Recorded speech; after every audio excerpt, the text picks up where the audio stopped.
का जो व्रत करने वाली होती हैं, जो चतुर्थी का पूजन करने वाली होती हैं, उनके भीतर का एक भाव होता है कि जैसे ही शाम का समय आए चंद्रदेव का पूजन करें, चंद्र जब प्रकट हो जाए, कलश भर लिया, उसके नीचे आखा दाना रख दिया, चावल गेहूं जो भी आप रखते हो पूजन के लिए, ऊपर पात्र आदि रख दिया, जलाशय, फिर अपन ने घी का दिया लगाकर पूजन भी कर ली। तो जो चतुर्थी का पूजन करने वाली होती है, जो चतुर्थी का नियम व्रत धारण करने वाली होती है, बड़ी बड़ी चतुर्थियां करती हैं या उसका नियम धारण करती हैं, तो चतुर्थी का जो पूजन करती है वो किस चीज के लिए? केवल संतान, पुत्र, परिवार, हमारा कुटुंब, हम जिस कुल में है, हमारा कुल वैभव की ओर बढ़े, संपदा की ओर बढ़े और उसकी आयु बढ़े, उसकी आयु बढ़े, वैभव बढ़े। बहुत ध्यान दीजिएगा महाराज, चतुर्थी की पूजन में जो आप आखा दाना रखते हो, गेहूं वगैरह कुछ भी जो रखते हो, उसकी बड़ी महत्वता होती है महाराज।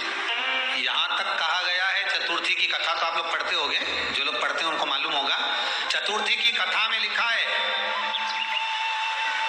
चौथ माता के व्रत में वर्णन किया गया है कि वो आखा दाना जो रखा जाता है, मान लो कोई जरूरी काम होता है तभी आखा दाना को रखा जाता है, संभाल के रखते हैं कि हम इस काम के लिए जा रहे हैं और हमारा ये कार्य सफल होना चाहिए।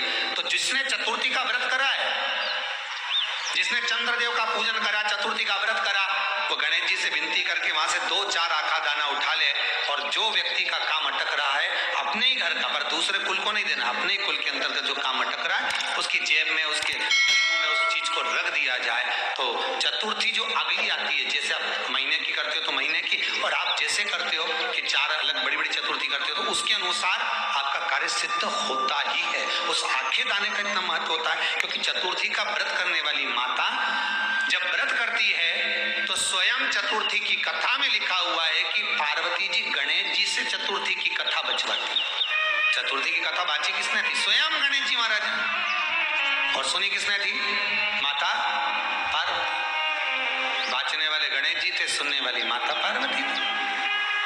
तो चतुर्थी की कथा जब होती है तो उसको स्वयं गणेश जी बाच रहे, तो व्रत कौन सुन रही है? माता पार्वती। और आपने जो